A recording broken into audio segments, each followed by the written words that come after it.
I'm Ray. I'm Candace. Welcome to Unpacking Coffee. This week, once again, Cat and Cloud. Revisited. Cat and Cloud. Cat and Cloud. And Cloud. Cat and Cloud. Cat in a box.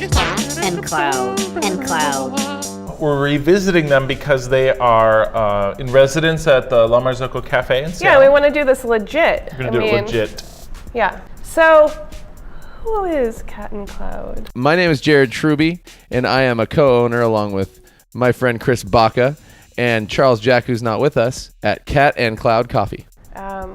They tell us. Okay. Why would they? We'll just do a little wipe. Yeah. Chris, I got involved in coffee. Oh man, I drank coffee forever. My first coffee job was a local coffee shop down the street from the house where I grew up in. And I had hurt my back really bad. I had back surgery when I was like 21, and I was working at the skate shop at the time. And I didn't want to go back to work at the skate shop when I could work again because it was super depressing for me. And my friend Matt was like, hey, why don't you come down to the coffee shop? You hang out there all the time anyway. You drink a lot of coffee. Let's get you a job. So I did, and then it was over.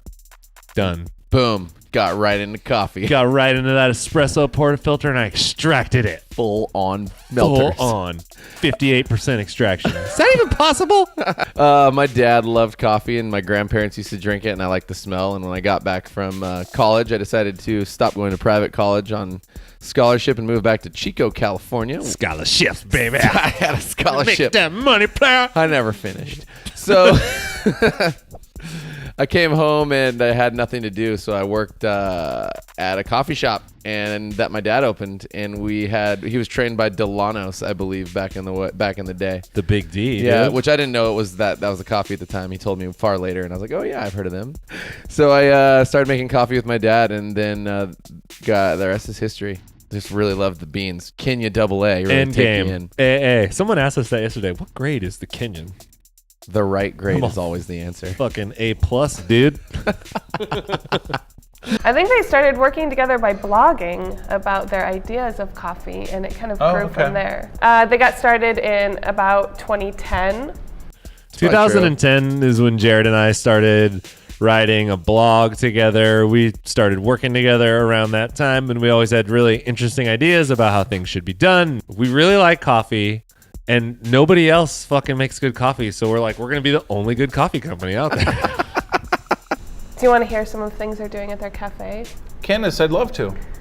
So their cafe is all about being a happy place. They have toast. They'll make you whatever drink you want. Dude, the cafe, it's got like 6 doors, lots of windows, roaster. 13 employees. 13 employees. No, our cafe's sick. It's a Come on down. tiny little space. We're about a block from the beach, a couple blocks from the beach. Very light. It's a really open place. There's a lot of sunlight. It's a very friendly place. It's a place where anybody can go and feel welcome. Our goal in the cafe, we say, if someone leaves happier than when they came in, we've done our job. So that extends to people who are getting coffee. Maybe you're getting tea. Maybe you just come in off the street, want a glass of water. Maybe if you're lost in Santa Cruz and you're like, dude, how do I find the one? And we're like, dude, just go that way over there. And we're like, man, you guys are real nice. That's Like, cool. Yeah. They've got a lot of interesting ideas about how to run a cafe and how to motivate their team. Well, one thing we just did at our most recent staff meeting is we showed them our entire financials, literally, as far as where we started, how much money we have, how much money we made, exactly where it went, including every single department, and broke it down. And We're not going to sit here and blow sunshine up your ass. They don't have a lot of coffees, but they do have a very distinct flavor that they're looking for. And it might be a little bit different than what you're expecting. But they do talk about what they're looking for in coffee flavors.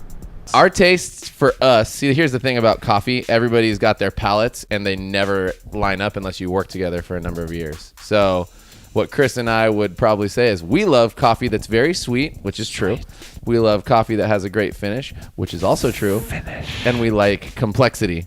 And our coffees tend to actually be a little bit fruity and juicy. However, you could go and taste these alongside somebody else from another company, and who knows if they would 100% agree with us. So They've got a Take it away. milkshake because, Seattle. They got a milkshake? In Seattle, they do. Would you like to talk about this bag design? One thing that I do like about the bag is the playful typography and the contrasting colors. It is very distinctive and yet very simple. Well, I mean, this is a pretty simple bag, right? It's like a bag with a label, but the fact that they've been able to use color and some illustration and typography to give it a really unique look and feel tells you that you can have some pretty cool packaging without necessarily needing to Yeah, I mean, have they're not- everything be like super expensive or super fancy. It's episode number 2. We knew. I like that they wrote on the box. I think that's the cat and that's the cloud. Also, they've got a great podcast. So, all right, we're going to break this out, cut into the regular podcast. Cat and cloud. Santa Cruz, California.